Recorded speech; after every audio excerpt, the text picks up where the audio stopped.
विक्रम के लापता होने के कई दिन बीत चुके थे और निशा को उसके बारे में कोई खबर नहीं मिली।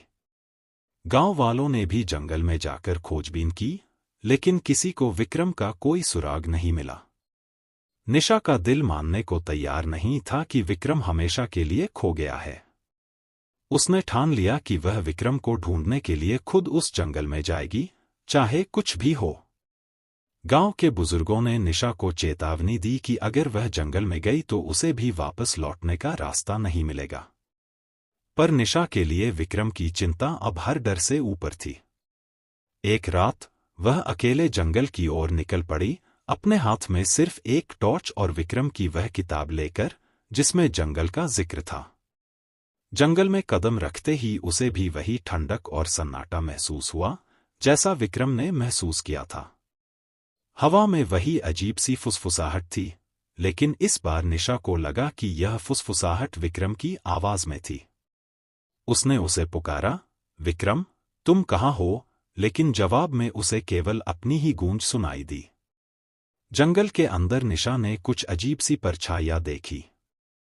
ये परछाइयां उसके चारों ओर मंडराने लगीं, मानो उसे रोकने की कोशिश कर रही हों।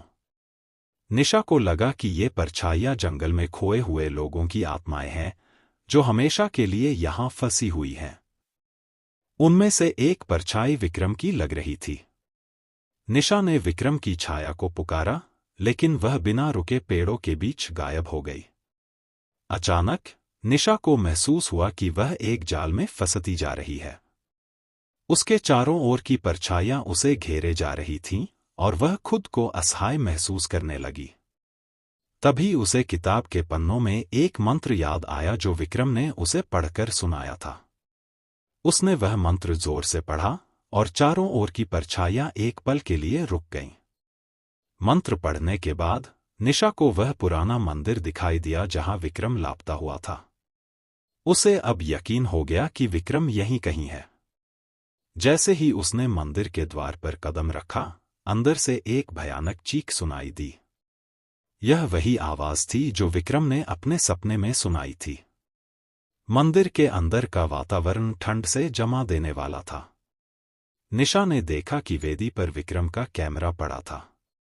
उसने वह कैमरा उठाया और जैसे ही कैमरा ऑन किया, उसमें विक्रम की कुछ तस्वीरें दिखाई दीं।